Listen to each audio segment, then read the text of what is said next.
없습니다. 방금 특장했던 것처럼 복음 들고 어디든지 가오리다. 우리 큰 외침의 사명이죠. 이번 이 집회 기간 동안 우리 이 사명에 우리를 충실하게 만들고 우리 의지를 바치는 그런 집회 기간이 되기를 꼭 바라겠습니다. 오늘 말씀의 제목은 하나님의 의와 자기의 의. 자, 이 의, 오늘 짜잖아요. 좋은 거죠? 의의 반대가 뭡니까? 죄죠. 예. 의는 좋은 거예요. 그런데 오늘 말씀이 하나님의 의와 자기의 의. 자, 인간에게 의가 있습니까? 예, 인간에게 뭐가 있나요? 죄밖에 없습니다. 우리에게 의를 주신 것은 전적으로 하나님의 선물이에요. 근데 그 선물을 자기 것인 양, 거기서 자기 의가 탄생한 겁니다. 자, 로마서 10장 2절 3절, 내가 증거하노니 저희가 하나님께 열심히 있으나, 열심히 있는 거 참 좋죠. 열심히 해야 합니다. 그런데 지식을 쫓은 것이 아니라, 이 지식은 뭡니까? 그리스도의 말씀입니다. 예수님의 말씀을 쫓은 것이 아니라 하나님의 의를 모르고 자기 의를 세우려고 힘써 하나님의 의를 복종치 아니하였느니라. 여기에 대한 대표자가 바로 사도 바울 이름을 받기 이전의 사울입니다. 그는 열심을 했죠. 누구를 잡으려고, 예수 믿는 자를 잡아서 핍박하고 감옥에 넣으려고 열심을 했습니다.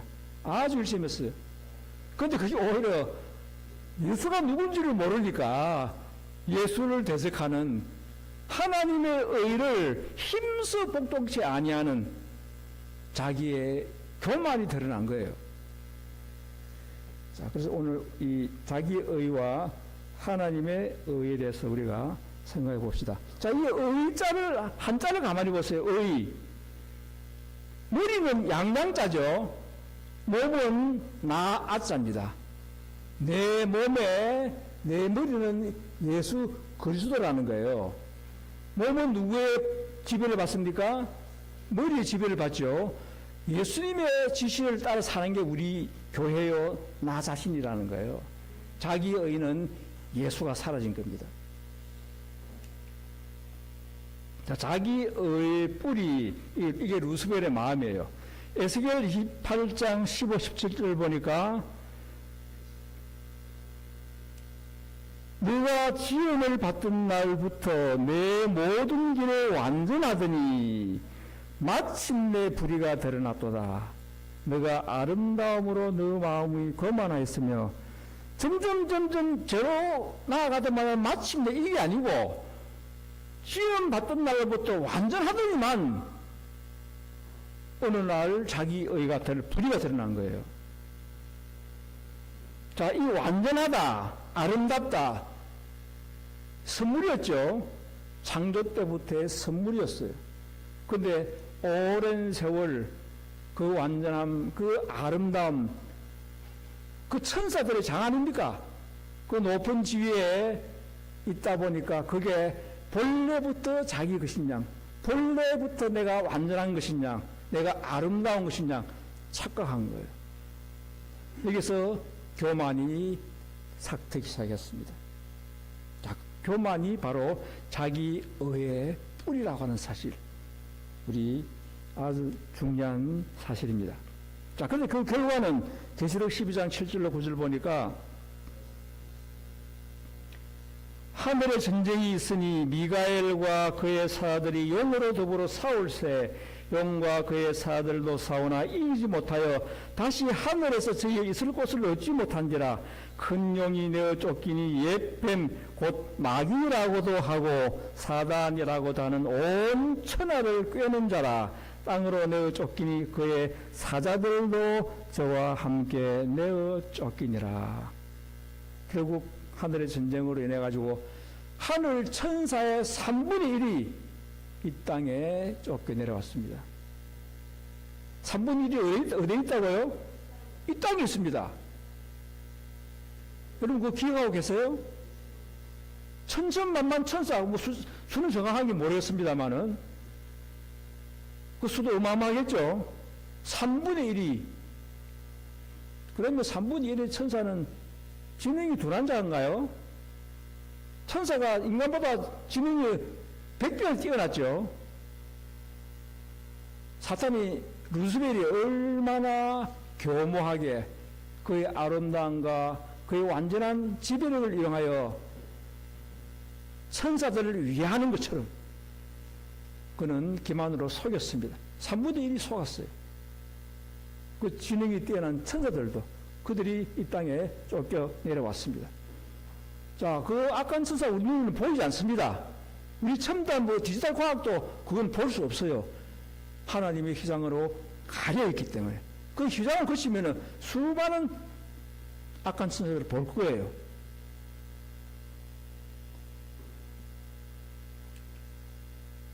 잠언 16장 18절에 교만은 패망의 선봉이요 거만한 마음은 넘어짐의 앞잡이니라. 여기 교만과 거만이 나왔습니다. 교만은 숨어있는 내 속마음이고 거만은 겉으로 표출되는 거예요. 이게 악의 출발입니다.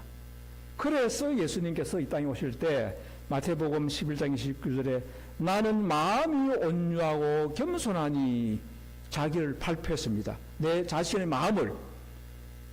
온유와 겸손은 교만과 거만의 정반대예요. 겸손은 숨어 있습니다. 그 숨어 있는 겸손은 겉으로 온유함으로 따뜻한 마음으로 표출됩니다. 나의 멍에를 메고 내게 배우라. 그리하면 너희 마음이 쉼을 얻으리니. 여러분 쉼, 화평 그거 안 원하는 사람이 있나요? 다 원합니다. 화평을 원하고 쉼을 원해요. 그런데 세상은 쉼이 없고 화평이 없어요. 왜? 온유와 겸손을 배우지 못하기 때문에. 자, 우리는 그리스도인은 온유와 겸손을 배워야 되는데 멍에를 메고 예수님의 십자가를 우리 믿음으로 지고 편안하게 배우려고 하면은 못 배웁니다. 우리의 의지가 받쳐져야 되고 우리의 순종과 우리의 노력이 함께 해야 된다는 것을 우리는 알아야 합니다.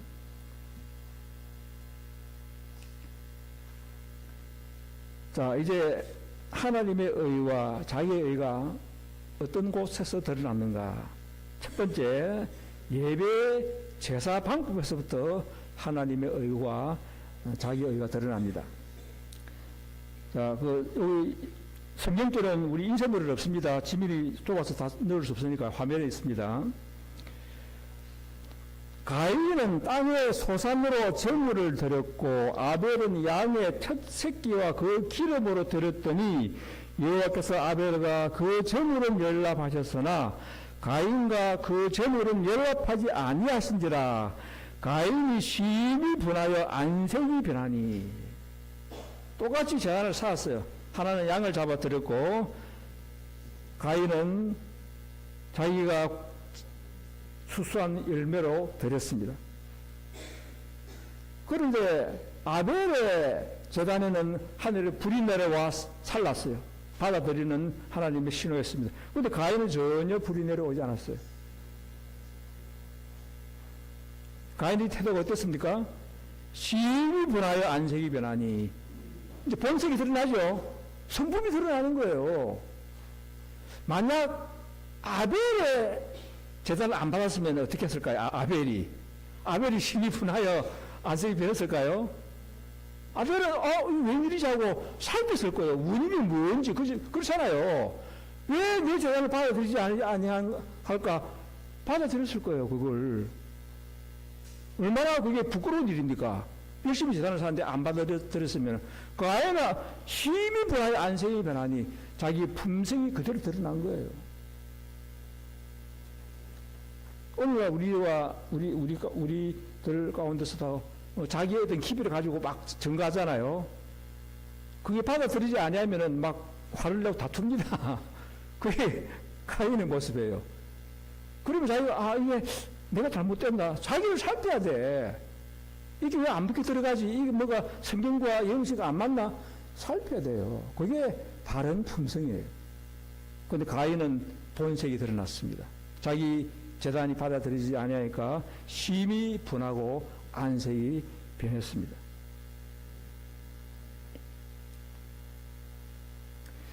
자, 부조 선지자 71페이지 보면은 가인과 아벨은 품성이 현격하게 달랐다. 아벨은 타락한 인류를 다루시는 창조주의 공의와 자비를 보고 감사하는 마음으로 구속의 소망을 받아들였다. 그러나 가인은 그는 자기 찬양의 갈망과 하나님의 공의와 권위에 대한 의심을 품었다. 공의와 자비, 사랑과 율법이에요. 이게 조화를 이루고 있는 거예요. 근데 가인은 법을 싫어해. 공의가 법이잖아요. 율법을 싫어해. 하나님의 권위, 그에 대한 적개심이 있었던 거예요. 그리스도에 대한 권위, 적개심이 있었던 거예요. 그에 대한 의심을 품었다. 자, 리브 1896년도 말씀에 하나님께 드리는 모든 헌물에서 우리는 한 크신 선물을 인정해야 한다. 그것만이 우리의 봉사를 그분이 받으실 만한 봉사가 되게 한다. 아벨의 헌물은 그의 최선의 것을 선별한 것이었다. 그러나 가인은 땅의 소산만을 가져왔었고 그 헌물에는 그리스도께 대한 믿음이 표현되지 않았다. 우리의 모든 헌물에는 마땅히 속죄의 피가 뿌려져야 한다. 우리 하나님 앞에 11조든 감사의 예물이든 또 봉사의 어떤 나의 헌신이든 이 모든 것에서는 속죄의 피가 뿌려져야 된다. 하나님께 받은 그 은혜, 그 선물에 대한 감사의 보답으로 11조 예물, 헌신 모든 것이 이루어져야 한다는 거예요. 근데 오늘날 사람들은 헌신을 좀 하고 헌금 좀 많이 하면은 교회에 덕을 씌우고 내가 좀 잘한 것처럼, 그래서 우리 예수님 계실 때 재단에 헌금을 하는데 두랩돈 가보았는 거 보고 제일 많이 냈다 했잖아요. 그죠? 그보다 100배, 1000배 많이 낸 사람들한테는 그것도 보지 않냐고 두랩돈 가장 작은 돈을 낸 그 가보에게 제일 많이 냈다. 그런 정말 자기 있는 모든 걸 가장 액수로는 작아있지만 그 헌물에는 자기의 모든 것이 들어있는 거예요. 하나님께 대한 감사함에 그게 들어있는 거예요. 그래서 우리는 언제나 속죄의 피가 들어진 그런 우리 헌물, 감사, 찬송, 또 전도 이 모든 것이 이루어질 때만이 그것이 받아들여져야 된다는 거예요. 자, 부조 선지자 70페이지 보니까 가인과 아벨은 종말 때까지 이 세상에 있을 두 부류의 사람들을 대표한다. 한 부류는 죄를 위하여 지정된 희생을 이용하지만 다른 부류는 자신들의 공로를 간이 의지한다. 대부분의 세계 사람들이 가인의 본을 따라 하나님의 예배하는 부류에 속해 있다. 오늘 대부분의 예배가 가인의 예배라는 거예요. 하나님의 이름을 부르고 찬송을 하고 기도를 하고 모든 예배 의식을 진행하지만 하나님께서 보실 때 그 속사람을 보실 때 그것은 속죄의 피를 의존하는 진정한 회개와 함께하는 감사의 예배가 아니고 자기 공로를 드러내고 현재의 낙을 누리는 더 큰 복을 바라는 육신적인 가인의 재물이 거기에 포함되어 있다는 사실이에요. 자, 그래서 우리는 재단사를 쌓을 때 정말 이것이 아벨의 재단인가 우리 스스로 자신을 살펴볼 필요가 있습니다. 그 다음에 세 번째, 노아의 방주 기별에서. 자, 거기 인쇄물에는 성경절 안 나왔습니다. 스크린 화면 보세요. 창세기 6장에 보면은 하나님이 노아에게 이르시되 모든 혈육 있는 자의 강포가 땅에 가득함으로 그 끝날이 내 앞에 이르렀으니 내가 그들을 땅과 함께 멸하리라. 노아 600세 되던 해 큰 기품의 샘들이 터지며 하늘의 창들이 열려 40주야를 비가 땅에 쏟아졌더라. 지면의 모든 생물을 쓸어버리시니 홀로 노아와 그와 함께 방주에 있던 자만 남았더라. 그때 인구도 몇 억은 넘었어요. 어떤 통계 자료 보면은 한 20억 가량 됐다 이런 말도 있고, 우리는 정확하게는 알 수 없습니다만은 엄청나게, 왜 그때는 900살 이상 살았잖아요, 그죠? 장수를 누리셨어요. 많은 잔재들은 태어나지만 죽는 장례식은 더 부르셨어요. 그런데 몇 명 살아남았습니까? 노아 가족밖에 살아남지 않았었어요. 인자의 때도 노아의 때와 같으리라. 노아의 때도 힘이 적다는 거예요. 그래서 14만 4천 명이라고 하는 그 숫자가 나온 거예요. 자, 리브 1904년도 노아가 방주를 짓기 시작할 때 믿었던 사람들이 믿음을 잃어버린 것은 불신자들과 나눈 교제 때문이었다. 그 사람들은 그들 속에 쾌락과 자랑에 대한 옛 정욕을 일깨웠다.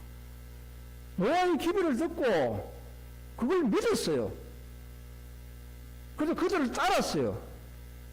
그런데 그것이 오래 가지 못하고 잃어버린 이유는 세상 사람들과 나누는 교제 때문에, 그들 속에 숨어있는 쾌락, 자랑에 대한 옛 정욕들이 다시 되살아난 거예요.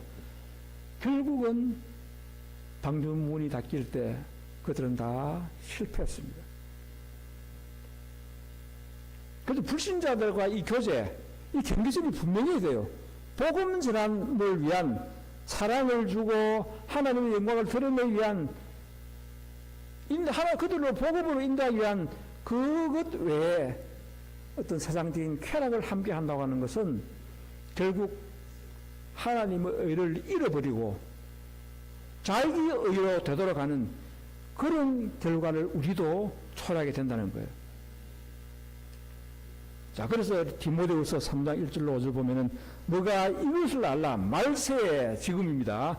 말세에 고통하는 때가 이르리니 사람들은 자기를 사랑하며 돈을 사랑하며 쾌락을 사랑하기를 하나님 사랑하는 것보다 더하며 경건의 모양은 있으나 경건의 능력은 부인하는 자니 이 같은 자들에게서 너가 돌아서라.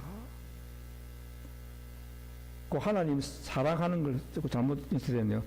하나님 사랑하는 것보다 믿는 자들의 모습이에요. 말세에 믿는 자 하는 자들이 오히려 하나님 사랑하는 것보다 돈과 쾌락과 자기를 더 사랑하는 것은 결국 세상 사람들 속에 섞여 살면서 물든 거예요.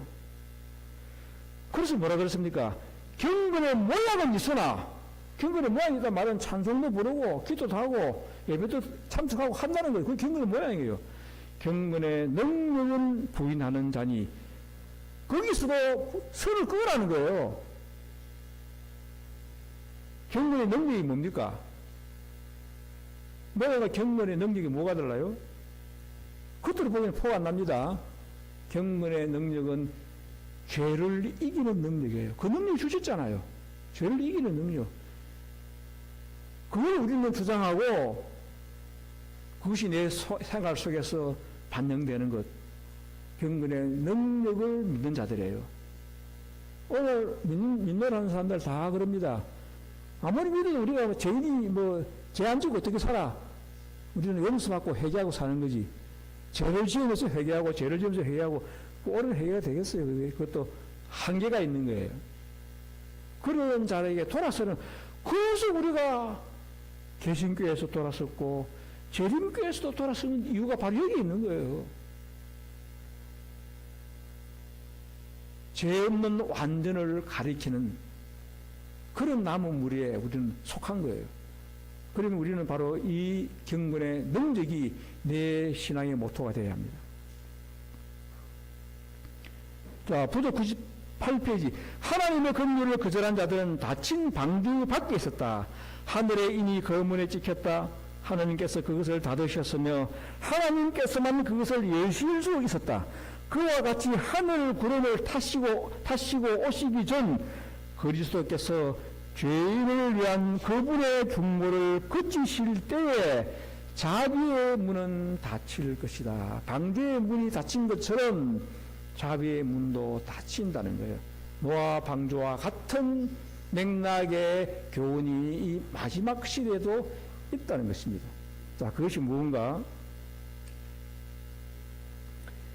히브리 10장 19, 20절. 그러므로 형제들아, 우리가 예수의 피를 힘입어 지성소에 들어갈 담력을 얻었나니 그 길은 우리를 위하여 휘장 가운데 열어놓으신 산 길이요.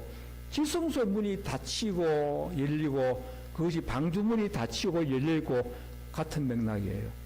자, 영어 성경 보면 방주를 아크라 됐습니다. ARK, 아크라 됐어요. 같은 영어 성경에 법궤도 뒤에 아크라 되어 있어요. 방주와 법궤는 같은 겁니다. 교훈이. 우리에게 그렇게 설명을 이해하도록 영어 성경에 그렇게 기록해 놓으셨어요. 아, 법궤가 방주구나. 현대 방주구나. 그걸 영어 성경 보면 알 수 있는 거예요. 자, 법궤는 어디 있나요? 네, 지성소에 있습니다. 지성소에 들어가는 것은 방주에 들어가는 거예요. 오늘날 지성소의 거리를 가리키는 곳은 우리 개혁운동뿐입니다. 모든 교회가 성소에 있어요. 떡상, 말씀이죠. 말씀 있습니다. 향단, 기도 있습니다. 촛대, 찬송 있습니다. 기도하고 찬송하고 말씀 보면은 하나님이 함께 하는 줄 알아요. 물론 과거는 그래 해서 왔어요.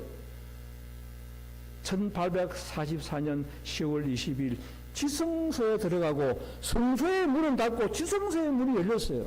예수님은 지금 1844년까지 지성소에 계시다가 성소에 계시다가 지성소로 옮겼어요. 주소가 바뀌었습니다. 예수님을 만나려면 지성소에 들어가야만 만납니다. 성소에서는 만날 수가 없어요. 아무리 기도 있고 찬송 있고 말씀 있어도 거기에는 초기 문집 보면은 사탄 마귀가 성소에 딱 들어가서 자기가 구세주인 양 자리 잡고 있는 거예요. 그래서 바로 이 지성소에 따라 들어가야 합니다. 언젠가 지성소의 문이 닫히면은 은혜의 문은 닫혀버리는 거예요.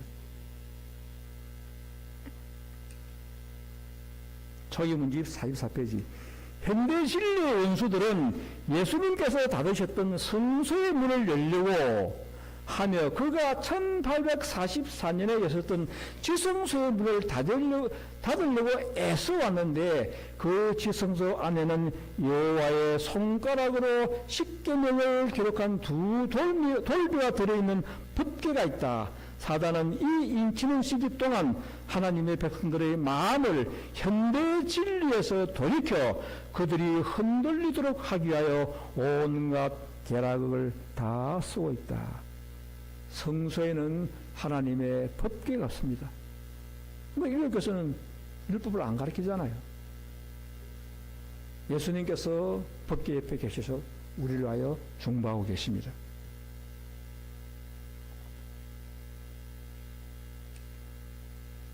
그 다음 네 번째, 바리새인과 세리의 기도였어. 누가복음 18장 9절로 14절도 인쇄물이 없습니다. 화면 보세요. 두 사람이 기도하러 성전에 올라가니 하나는 바리새인이요 하나는 세리라. 바리새인은 서서 따로 기도하되 하나님이여 가로되 나는 다른 사람들 곧 토색 불이 간음을 하는 자들과 같지 아니하고 이 세리와도 같지 아니함을 감사하나이다. 나는 일일에 2번씩 금식하고 소득의 11조를 드리나이다. 자, 이렇게 기도를 드려요. 자, 율법대로 잘 살죠? 예. 토색 안 하고, 불의 안 하고, 간음 안 하고, 일주일에 2번씩 금식하고, 11조에 철저히 내고, 얼마나 교회에 필요한 사람입니까? 훌륭한 사람이요, 객관적으로 봤을 때. 그런데 이 말을 왜 갖다 붙였을까? 나는 이 세리와도 같지 아니함을 남과 자기 자신을 비교했습니다. 이게 교만이에요. 나는 모든 걸 하나님의 법대로 잘하고 있다. 근데 저 사람은 정말 진짜 죄인이야. 나는 저렇게 되지 아니함을 나는 감사한다. 바로 그런 기도를 드린 거예요. 자, 신물 151페이지 봅시다. 이 바리새인의 신앙은 경건한 품성, 즉 사랑과 자비로 충만한 마음을 구하지 아니하고 외적 생애로 나타내는 신앙만으로 만족하였다. 그의 의는 자기 자신의 것, 즉 자신의 행실의 열매요 사람의 표준으로 정해진 의에 전하지 않았다. 누구든지 자기 자신이 의롭다고 믿는 사람은 다른 사람을 멸시할 것이다. 때문에 다른 사람의 의가 낮을수록 그만큼 자기 자신은 더욱 의롭게 보였던 것이다. 세리도 다른 예배자들과 같이 성전에 올라갔으나 즉시 자기 자신이 그들과 함께 예배 드릴 자격이 없는 사람이라 생각하고 그들로부터 좀 떨어졌어 예배를 드렸다. 세리는 멀리 있어서 극심한 고민과 자책을 느끼면서 감히 눈을 들어 하늘을 우러러 보지도 못하고 다만 가슴을 치며 기도하였다. 그는 자기가 하나님 앞에 범죄했고 자기 자신이 죄 많고 누추한 인간임을 깊이 느꼈다. 그는 절망 가운데서 하나님이여 불쌍히 여기옵소서 하고 외쳤다. 그는 자기의 죄에 대한 자각에 압도되어 그의 유일한 소원은 죄 사함을 받고 마음의 화평을 얻는 것이었다. 그리스도께서는 이 사람이 저보다 의롭다 하심을 받고 집에 내려갔노니라고 말씀하셨다. 누가 봐도 세리는 진짜 죄인이에요. 뭐 제대로 신앙생활을 한 게 없어요. 세상에 처해서 온갖 죄 가운데 살았었어요. 그러니까 함께 가까이 성령 가까이 예배하기도 자격이 없다 싶어서 멀리 떨어져서 예배를 드린 거예요. 통이하는 기도를 드렸습니다. 나를 불쌍히 여기소서. 바로 그 세리가 의를 받았다는 거예요. 전혀 다른 결과잖아요. 누가 봐도 바리새인이 훌륭해. 11조 철저하죠. 일주일에 2번씩 금식하죠. 전혀 세상 죄를 안 지었죠. 그런데 그 속에 루스벨의 마음, 교만한 마음이 숨어 있었던 거예요. 하나님이 보는 눈과 사람이 판단하는 눈은 전혀 다릅니다. 인간의 눈으로 판단하면 안 된다는 거예요.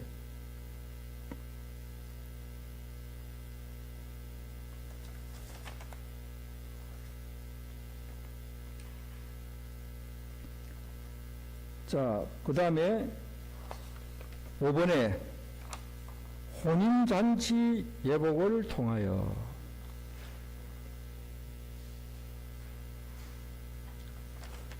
마태복음 22장 1절로 14절 거기도 이제 화면 보세요.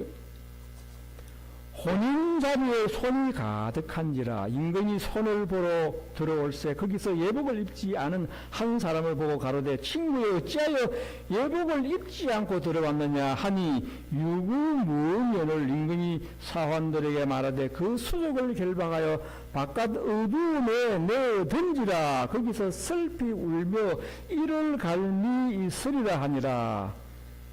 청함을 받은 자는 많되 택함을 입은 자는 적으니라. 자, 이 성경 예화에는 예복 안 입은 사람이 몇 사람인가요? 한 사람이 다 입었어. 우리는 그걸 착각해가지고 대부분 다 예복을 입고 한 사람이 그 못된 한 사람이 안 입었으니까 자기는 아닌 줄로 그렇게 생각하기 쉽죠, 그죠? 근데 마지막에 뭐라 그랬습니까? 청함을 받은 자는 많되 택함을 입은 자는 적으니라.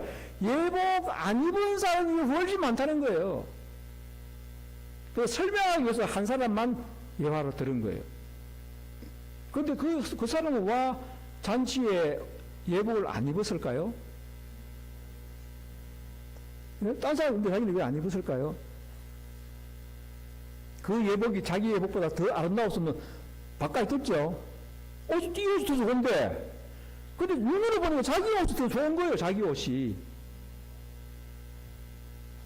바로 그 바리새인의 기도처럼 내가 이렇게 말씀대로 다 잘 사는데, 그래서 그 바리새인은 잘 사는 부자예요. 옷도 잘 입었을 거예요.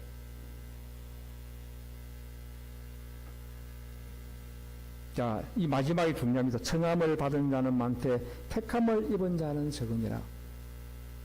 대부분이 예복을 입지 않냐고. 실상에 있어서는 적은 무리만 예복을 입었다는 거예요.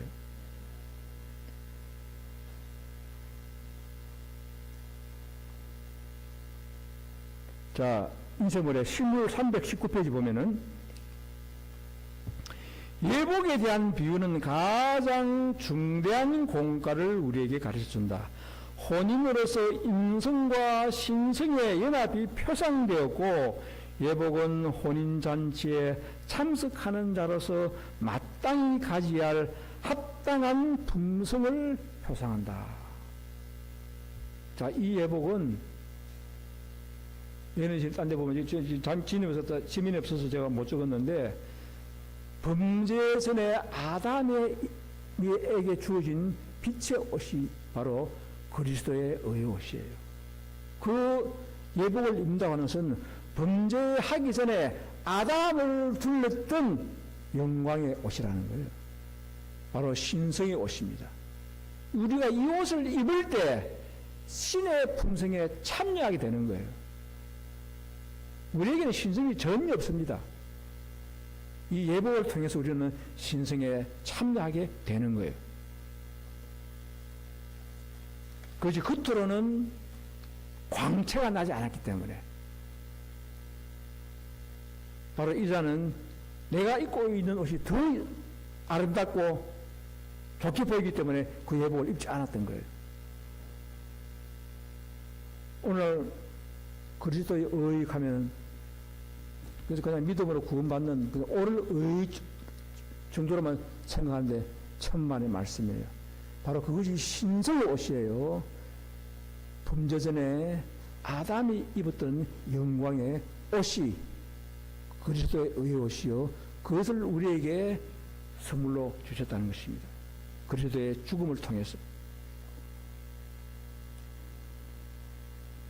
실물 326페이지에 거룩한 품성을 나누어 받은 사람은 하나님의 크신 의의 표준, 즉 그의 거룩한 율법에 일치하게 될 것이다. 이것이 하나님께서 사람의 행위를 헤아리는 표준이다. 이것이 심판 때 품성을 시험하는 시금성이 될 것이다. 그리스도의 죽으심으로 율법이 폐하였다고 주장하는 자들이 많다. 그러나 그러한 말은 내가 율법이나 선지자나 폐하러 온 줄로 생각지 말라. 천지가 없어지기 전에는 1.1회라도 반드시 없어지지 아니하리라 고 하신 그리스도의 말씀과는 모순된다. 그가 당신의 목숨을 제물로 바치신 것은 하나님의 율법을 폐하거나 낮은 표현을 세우려고 하심이 아니요, 공의를 어디까지든지 보존하기 위하여 율법은 변함이 없이 영원히 굳게 서 있다는 사실을 보여주시기 위함이었다. 율법을 바꾸거나 폐한다면 예수님께서 십자가에 돌아가실 이유가 없어요. 율법 바꾸면 되잖아요.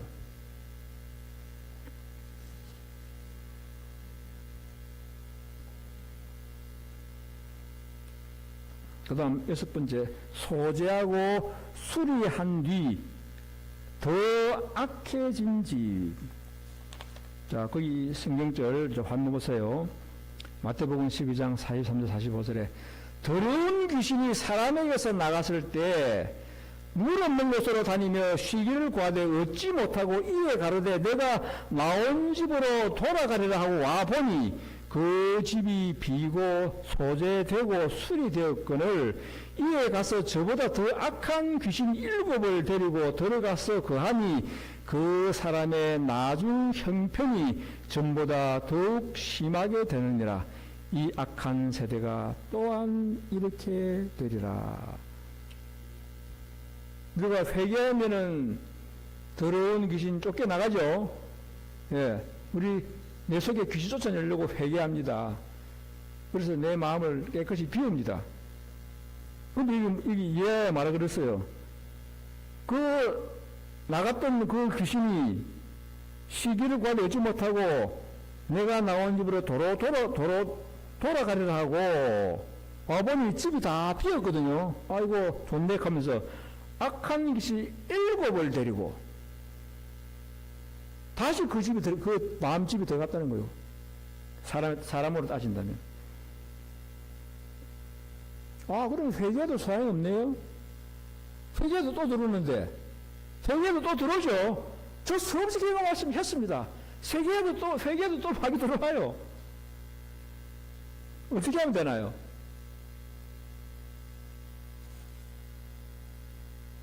그냥 비워놓으면 되지 않잖아요. 예. 예, 마귀가 못 들어도 뭘 쳐야 돼. 그게 성령의 임재예요. 성령이 거하시면 마귀가 들어올 수 있습니까? 예, 성령으로 거하시도록. 그래서 너희 몸은 하나님의 성전이라. 성령의 전이라. 그래서 우리가 회개하고 난 뒤에, 정도의 계단 보면 회개하고 난 뒤에, 그 다음 자복 뒤에 헌신. 이 계단이 있잖아요. 매일같이 자복하고 헌신해야 돼요. 하나님의 사업에 내 몸과 시간을 바쳐야 돼요. 그냥 비어만 있으면은 하지 않고 비어만 있으면 마귀가 또 들어오는데 혼자 들어오는 게 아니고 7개씩 들어와가지고 더 악하게 만들어버리는 거예요. 제 집도 그래요. 청소했는데 며칠 하면 또 어지러워서 가지고 한 며칠 청소 안 하면 더 심한 어지러운 방이 돼버려요. 매일 해야 돼, 매일. 우리 매일 회개해야 되겠죠. 매일 회개할 일이 있습니다. 하루 살아가는데 매일 회개할 일이 매일 생겨요. 눈으로 보고 귀가 듣고 막 이 들어오는 것들이 막 들어와요. 눈으로 귀로 막 들어옵니다. 우리는 시간을 내서 말씀을 보고 기도하고 그게 헌신이에요. 그 일을 하지 아니하면은 스마트폰 보면서 마귀 들어오고 TV 보면서 마귀 들어오고 이렇게 됩니까? 안 됩니까? 우리는 주의해야 돼요. 가려서 보고 기도하는 시간을 더 할애해야 되고. 자, 그래서 이 소재하고 수리한 뒤에도 더 아껴진다는 사실, 회개한 뒤에도 다시 더 아껴진다는 사실, 내가 빠져나온 그 운동에 다시 들어간다는 거예요. 이 악한 세대가 바로 이런 상태라고 하는 것을 말씀해 주고 있습니다. 화이트 원고 1899년도 말씀에 그리스도는 우리가 그를 섬기는데 중립 상태가 있을 수 없다는 것을 보여주고 있다. 영혼은 온전한 헌신, 곧 사상과 목소리와 정신 그리고 몸과 마음의 모든 기관을 모두 다 바치는 것에서 조금만 부족해도 만족함을 누리지 못한다. 그릇을 비우는 것으로 족한 것이 아니요 비워진 그릇은 그리스도의 은혜로 채워져야 한다. 수리된 집은 자기의 의를 주장하는 사람들을 대표한다. 그리스도께서 사단을 내어 쫓았지만 그는 돌아왔다. 그는 집이 비고 치장된 것을 알았다. 자기의 의만이 그곳에 살고 있었다. 이에 가서 저보다 더 악한 귀신 7을 데리고 들어가서 거하니 그 사람의 나중 형편이 전보다 더욱 심하게 되니라. 이 악한 세대가 또한 이렇게 되리라. 그들은 진리를 지적으로 수용함으로써 자기 자신을 속인다. 그들은 자기 의의 기초 위에다 집을 짓고 있다.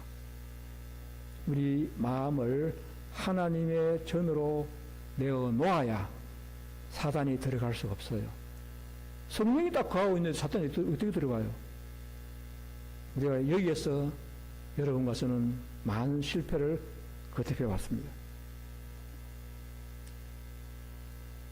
마태복음 7장 22, 23절 그날에 많은 사람이 나더러 이르되 주여 주여 우리가 주의 이름으로 선지자 노릇하며 주의 이름으로 귀신을 쫓아내며 주의 이름으로 많은 권능을 행치 아니하였나이까 하리니 그때 내가 저에게 밝히 말하되 내가 너희를 도무지 알지 못하니 불법을 행하는 자들아 내게서 떠나가라 하리라.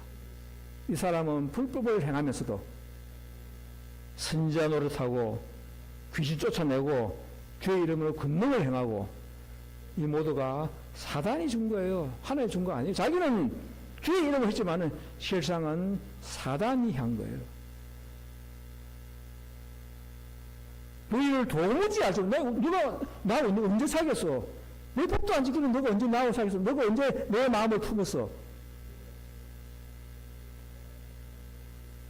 바로 오늘날 이런 많은 사람들 눈으로 봐서는 판단 못한다는 거예요. 선지자 노릇하고 권능하고 귀신 쫓아내면 우리 존경할 거 아닙니까? 대단하다고 칭송할 거 아니에요. 그러나 그 속에 들어가 보면은 예수님의 품성이 없다는 거예요. 성령이 거하시지 않는다는 거예요. 인간의 의, 사탄으로부터 오는 권능으로 행한 거예요. 그 다음 7번째, 하나님의 의를 소유한 자의 품성. 자, 결국 품성에서 드러납니다. 이게 자기의 의의 품성인지 하나님의 의의 품성인지 그의 가르침이 자기의 의로부터 온 가르침인지 하나님의 의로부터 가르침인지 품성이 드러납니다. 갈라디아 2장 20절에 내가 그리스도와 함께 십자가에 못 박혔나니 그런데 이제는 내가 사는 것이 아니요 오직 내 안에 그리스도께서 사신 것이라. 이제 내가 육체 가운데 사는 것은 나를 사랑하사 나를 위하여 자기 몸을 버리신 하나님의 아들을 믿는 믿음 안에서 사는 것이라. 우리 이걸 암송해야 됩니다. 아주 중요한 거예요. 하나님의 의를 소유한 자들은 나는 죽었습니다. 그렇죠? 십자가에 못 박혔어요. 내 믿음 속에 그게 있어야 됩니다. 그럼 나는 어떻게 사느냐? 내 속에 그리스도의 생명으로 산다는 거예요. 그러면 그리스도의 마음으로 사는 거예요. 사탄의 마음이 나올 수가 없습니다. 내가 죽었는데요. 내가 살아있는 건 내가 안 죽었기 때문에 사탄의 마음이 나오는 거예요. 성질도 내고 남들과 다투기도 하고 오류도 드러내고 내가 침례받을 때 십자가에 나도 함께 못 박혔다는 사실 우리 머릿속에 장사 지냈잖아요. 다시 한번 이것을 우리는 상기해야 합니다. 화이트온고 1900년도 말씀에 사람들 속에 있는 모든 선한 것들은 모두 다 성령께서 역사하신 결과이다. 성령은 우리를 가르치사 우리들의 생활에 의를 나타내라고 하신다. 이 세상에서 우리가 할 수 있는 가장 큰 일은 그리스도의 품성을 생활화함으로써 하나님께 영광을 돌리는 것이다. 하나님은 자신에 대하여 죽은 사람들만을 온전케 하실 것이다. 기쁨으로 자신에 대하여 죽은 사람들은 이제는 내가 산 것이 아니요 내 안에 그리스도께서 사신 것이라. 내 안에 자아가 죽고 그리스도가 사셨다면은 그리스도 마음이 나오죠. 내 속에 그리스도가 계신데 그리스도 마음이 나올 수밖에 없는 거예요. 온유와 겸손과 사랑과 희생이 우러나올 수밖에 없어요.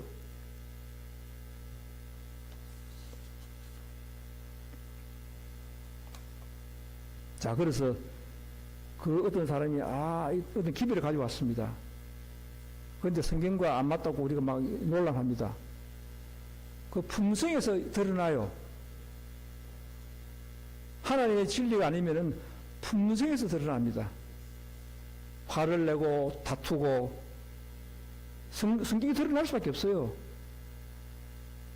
참된 진리라고 하면은 형제를 이해하고 내가 후퇴를 하고 때를 기다립니다. 그렇잖아, 그죠?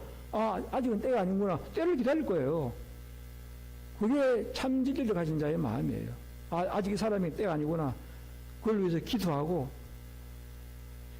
시간과 여유를 더 줄 수 있는 거예요. 근데 그렇지 않은 사람은 무조건 고집으로 밀고 나갑니다. 내가 이겨야 돼. 나 없고 딴 사람 다 틀렸어. 이건 사탄의 열매예요.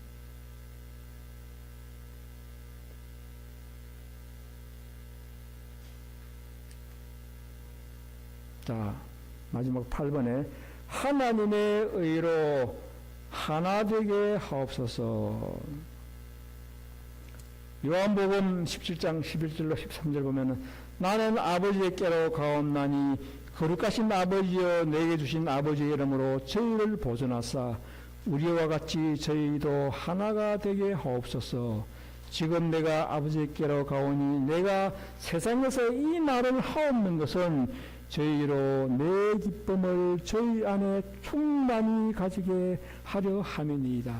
십자가에 돌아가시기 전에 마지막 제자들과 함께 했을 때 그의 마지막 기도가 바로 내가 아버지와 하나 된 것처럼 너희도 내 안에서 하나 되기를 바란다. 하나 되기 바라는 게 그리스도의 마지막 중보요 소망이었습니다. 사탄도 사랑으로 하나 되기를 바랄까요? 사탄은 제일 싫어하는 게 하나 되는 거 제일 싫어요. 그래서 교회를 분열시키고 형제를 분열시키는 것이 사탄이에요. 그 사탄의 마음이에요.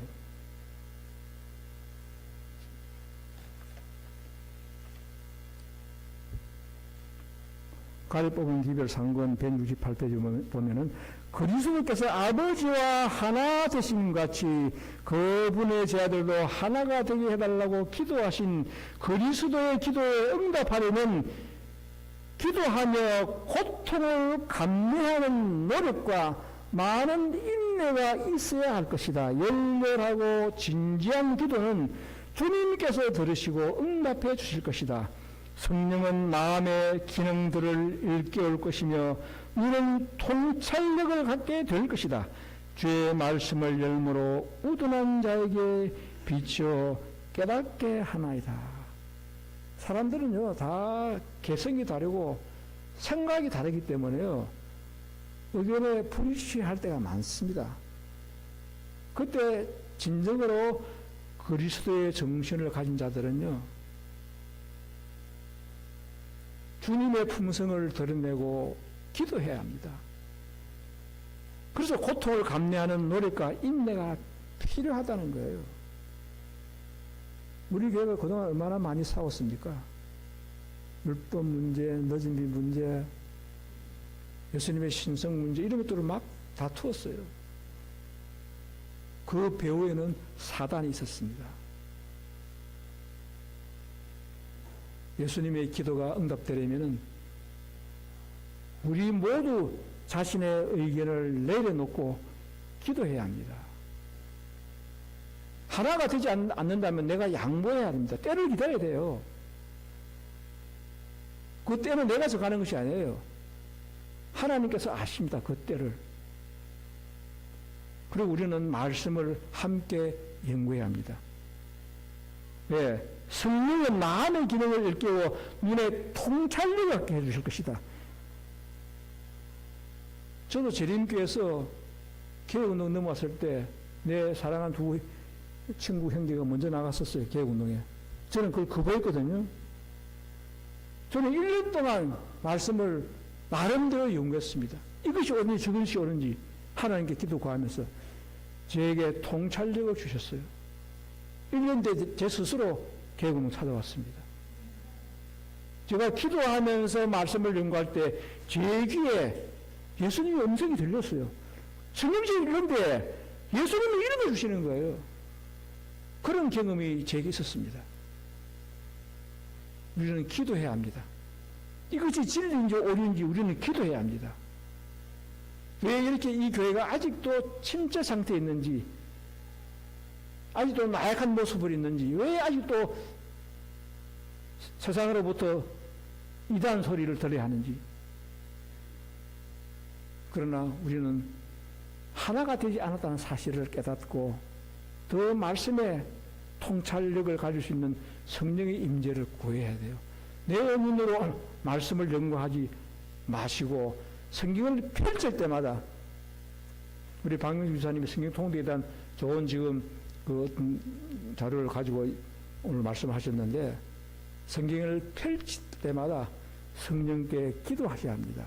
내 눈을 열어서 진리를 보게 하시고, 내 그 말씀 하나에 예수님의 음성이 들리게 하소서. 우리 그렇게 기도해야 합니다. 놀라운 체험을 하실 것입니다. 사도행전 91페이지, 그리스도와 연합하였을 때 제자들은 성령의 수반하시는 능력과 하늘 천사들의 협력을 얻을 것을 바랄 수 있었다. 그들이 연합을 유지하는 한 교회는 달같이 아름답고 해같이 맑고 기치를 벌린 군대같이 의미 있게 나아갈 것이다. 교회가 이렇게 완전히 180도 변한다는 거예요. 우리가 예수의 중심에서, 예수를 중심에 두고 우리가 연합할 때, 이 작고 초라하게 보였던 교회가 달같이 아름답고 해같이 맑고 기치를 벌인 군대같이 질서정연한 그런 힘 있는 교회로 탈바꿈 한다는 거예요. 자, 이 조만간에 이 교회가 그렇게 될 것입니다. 자, 그렇게 될 때 실물교훈 마지막 318페이지, 최후의 결정의 날은 엄숙할 것이다. 사람들이 영생의 문제에 직면해서 그들의 과거 행실을 회고해보고 비통함을 느끼게 될 것이다. 저희 전 생애가 사실 그대로 드러나게 될 것이다. 그때는 세속적 쾌락과 부귀와 명예가 중요하게 생각되지 않을 것이다. 그날에는 사람들이 업신여겼던 의의가 가장 가치 있는 것임을 깨닫게 될 것이다. 그때 그들의 품성이 사단의 기만적인 유혹의 지배를 받아 형성되었음을 알게 될 것이다. 저희가 선택한 옷은 최초의 배도자 사단에게 충성을 바쳤다는 표시가 된다. 그때 저들은 저희가 선택한 일의 결과를 보게 될 것이다. 그때는 영생을 위하여 준비할 은혜의 시기가 다시 없을 것이다. 우리 운명은 우리 선택으로 결정됩니다. 모든 사람들의 운명은 선택이에요. 방주에 들어갈 때도 들어가는데 선택이잖아요. 자기를 사랑하는 자는 사탄을 선택할 수밖에 없습니다. 세상 사람들과 어울리고 그 속에서 시간을 빼앗기는 자들은 사탄을 선택할 수밖에 없게 되어버릴 거예요. 우리는 자기 자신보다, 세상보다 그리스도를 더 사랑하고 그리스도를 위하여 더 많은 시간을 바치는 자만이 올바른 선택으로 하나님의 의를 소유한 자가 될 것입니다. 자, 우리는 진리 안에 왔습니다. 우리는 바른 선택으로 이렇게 놓은 거예요. 그러나 이 안에서도 사탄은 우리를 놓아두지 않습니다. 끊임없이 유혹합니다. 자기의 의를 드러나게 만들려고 유혹을 합니다. 우리는 오직 나는 십자가에 못 박혀 죽었고 내 몸은 주님의 생명이 거하시는 하나님의 전이라는 사실을 우리 깊이 생각하고 우리 의지를 바쳐서 이 집회 동안에 하나님께 온전히 뭔가 마음을 바치는 그런 여러분과 제가 되기를 간절히 바라겠습니다.